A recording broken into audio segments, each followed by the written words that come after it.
morning. I'm Dave Scott with the National Center for Appropriate Technology, NCAT. And today we're here at Ranchland Packing in Butte, Montana. We're going to go through the sequence of events where an animal is killed and cut up and cut and wrapped for you today. And that animal is a lamb. I want to do some brief introductions first, and a thank you to Justin Fisher, who's the owner of this plant, and we'll go from there. On my left here is Justin Fisher. He's the owner of Ranchland Packing in Butte, and his head butcher is Wayne Worley. And these guys are going to show us how lambs are broken and cut up and cut and wrapped today. The story starts at our farm, where these lambs have been raised for the last 6 to 10 months. We haul them over the hill into Butte. We're 30 miles away, and then we drop them off at the corrals here at Ranchland Packing. And within a few hours usually, they're brought into the kill floor and slaughtered then. I want to make one mention: the way they're handled from the corrals to the kill floor is very important. There's stress that can be applied to the animals if they're mistreated. And so if your processor is not treating the animals correctly and handling them humanely, the only advice I can give to you is try to work with the processor. If that doesn't work, then your only option is to find another processor. There's no excuse for mishandling. We'll have Justin here take it from the kill floor into the next 2 rooms where they're hung and aged. All right, thanks, Dave. At Ranchland, we are a slaughter facility and a processing facility. As Dave says, he drops them off here. Scheduling, as we always talk about here, is very important, especially with lamb more than I think any other species. This set of lamb, Dave dropped them off. We were able to run them right from his trailer right into the building. They move so much easier if they don't have to sit around for a while. So scheduling makes it easy on us as well for the humane handling aspect. We are under USDA. USDA enforces what we say we're going to do. Humane handling, like you said, it's not optional. It's a standard practice of our business and enforced by the USDA as well. After slaughter, the lamb are put into our drip cooler. One of the best things we have going at Ranchland is a separate drip cooler and dry age facility.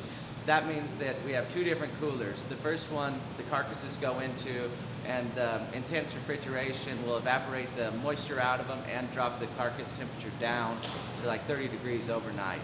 That gives us the ability to roll them into the dry age cooler, where we can let them hang like these lambs hung in 7 days with no mold and really no signs of age on them. And that'll help increase the tenderness and also make the flavor more intense and, I guess, better flavor.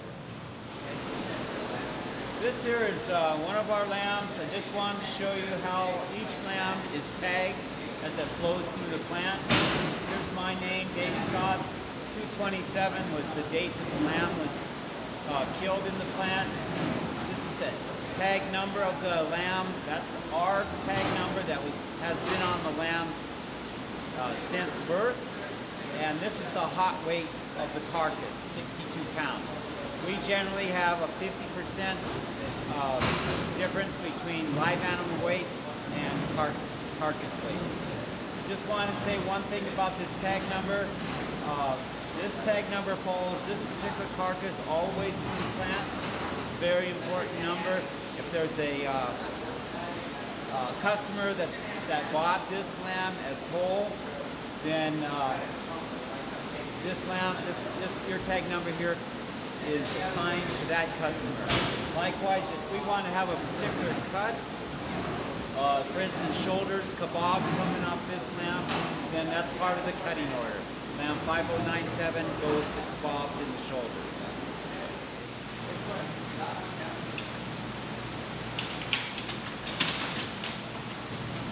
We have 2 carcasses here, and the main thing we want to show you right now is the difference between the 2.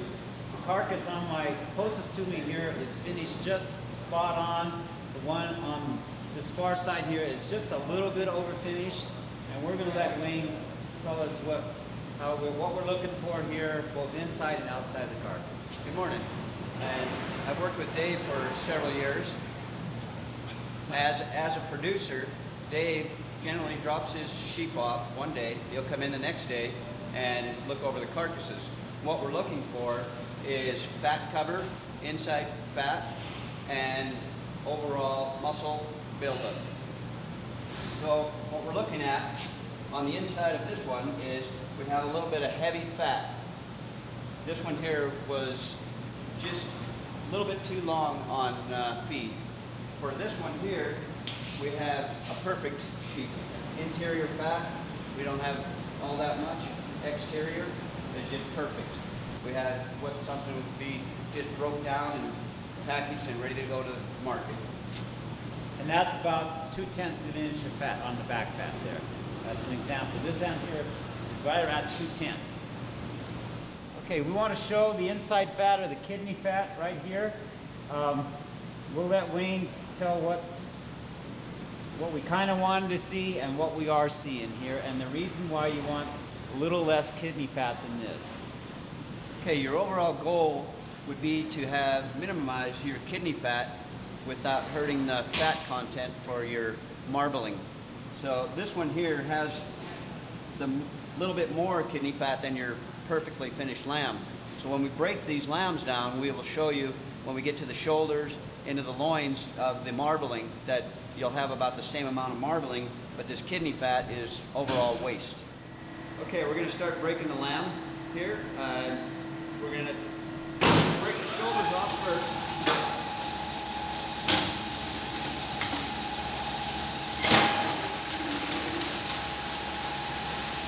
The best place to break the shoulders off is right at the end of the shoulder blade so that we don't get into the loin too much. Some of your chefs, your cooks like a French cut loin, so we don't want to get too far off the loin.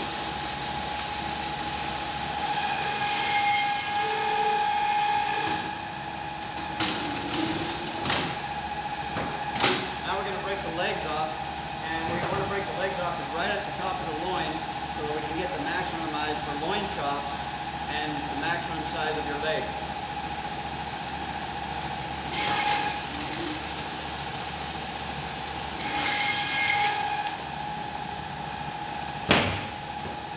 This is an example of your kidney fat. That's on the interior fat, that is waste.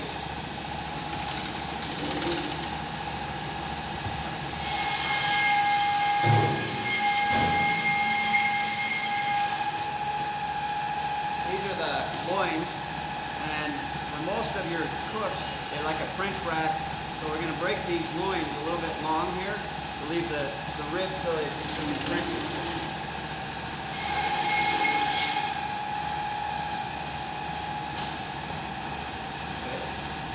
Now, we're going to break the other lamb so we can show you that the marbling is going to be real similar, but a lot less waste on a perfectly raised lamb.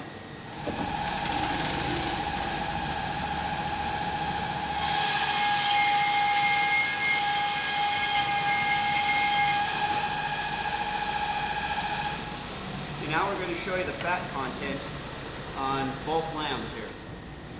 Okay, now we're going to talk about the loin size, the ribeye size. This is your ribeye right here on both lambs, and we're going to look at the marbling on both. This lamb carcass right here weighs 79 pounds, and this lamb carcass here is 62 pounds. And as you can see, the ribeye is real close to the same size, with a lot more waste on the larger lamb. And of course, on the shoulders too, you can see the excess fat. This is our heavier carcass here, 79 pounds, and this is the lighter one, 62 pounds, where we're going to have to trim a lot more of the excess fat off of the larger lamb. And you can see the interior fat is real similar. Okay, here we have an idea of the interior kidney fat after we have pulled it out. This is from the lamb that weighed 79 pounds. And this one is from the lamb that weighed 62 pounds. And as you can see, it's almost triple the size. All right. Alright, Wayne's gonna separate the breast ribs from the rib and loin combined still there.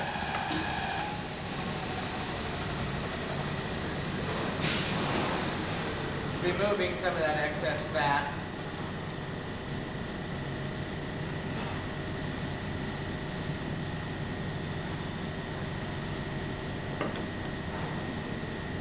That piece will just become block trim, or maybe get a little bit of stew meat out of it.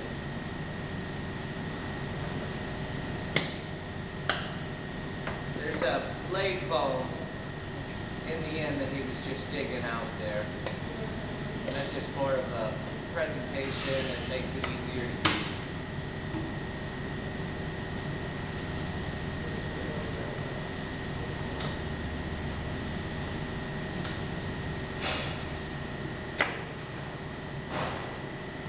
You can see on that piece there where the separation between the rib and the loin now that he's got it trimmed out. Now he's chopping it. That's sirloin / loin right on the border.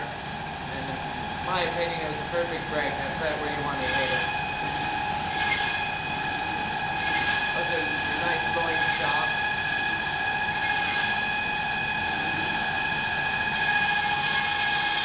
That's the chine bone. Take that off, and then you can get a knife in between those ribs if you choose.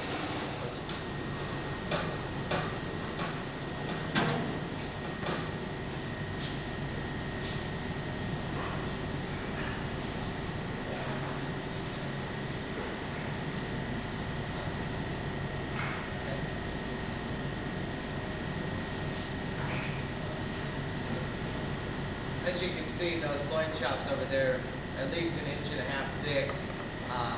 Chefs seem to prefer that. The portion size is better, and they usually cook up better without the risk of overcooking them. You can see he French, that's what we call a French rack, where he takes that meat out in between the ends of the bones, mostly for presentation. That thin meat in between those bones, by the time you cook it, would be pretty much inedible anyway as it dried up. Separate the leg.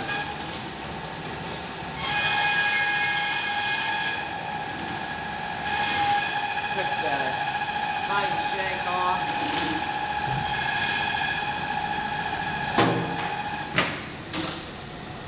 Sirloin is still attached to that leg. Where's the sirloin? Show the sirloin. Where the sirloin is. And that can be either left on the leg or taken off his chops, depending on the customer's request.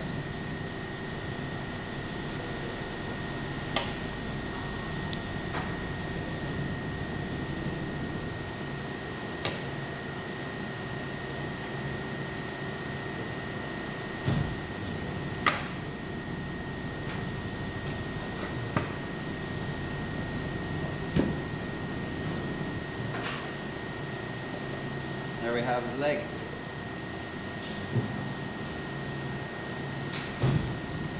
Okay, now we'll do a shoulder. Okay. That's the front of the lamb. Took the neck off. Now he's going to split the shoulder in half.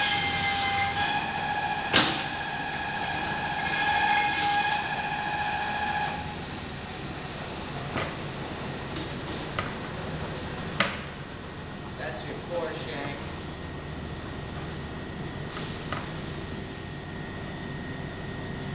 These are boneless shoulders he's cutting.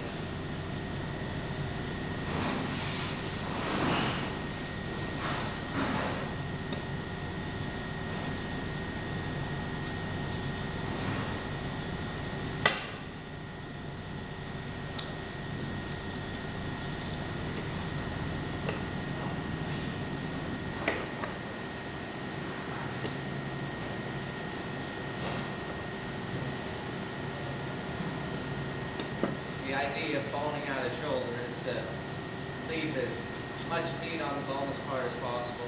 As little meat on the bones.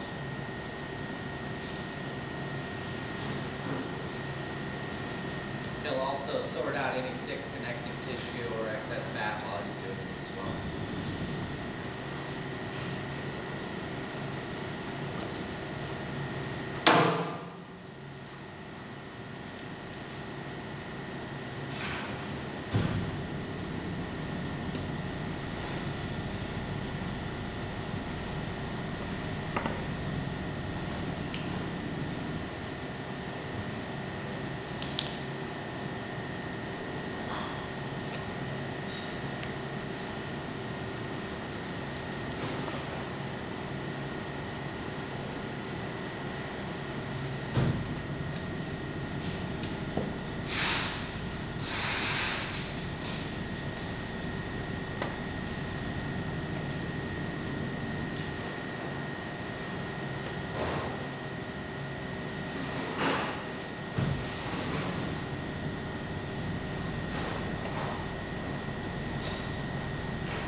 Okay, here we have your boneless shoulder, which we net and they're ready for roasting, or else we can cut them into kebabs for kebab meat. One of our next steps in processing lamb, after we cut the chops or anything that is run through the saw, we like to scrape the final product to try and get rid of that excess. It would be similar to eating like a bone chip.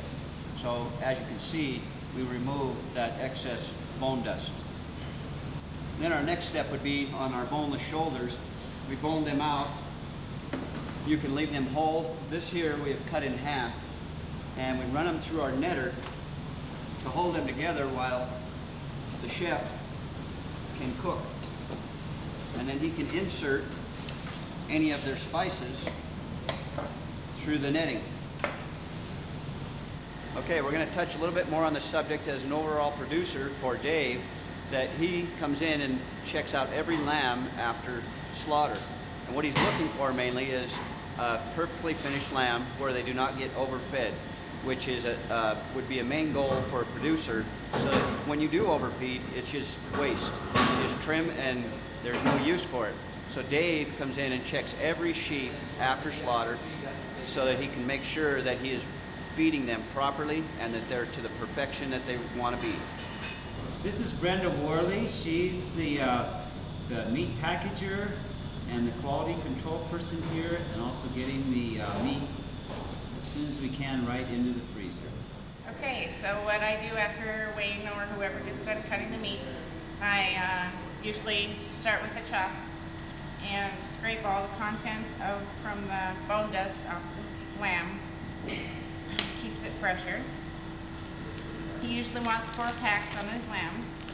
I use a 4 mil bag. It'll keep the freshness longer in the freezer and the bones won't pop through the bag. So it looks something like this before I vacuum pack it.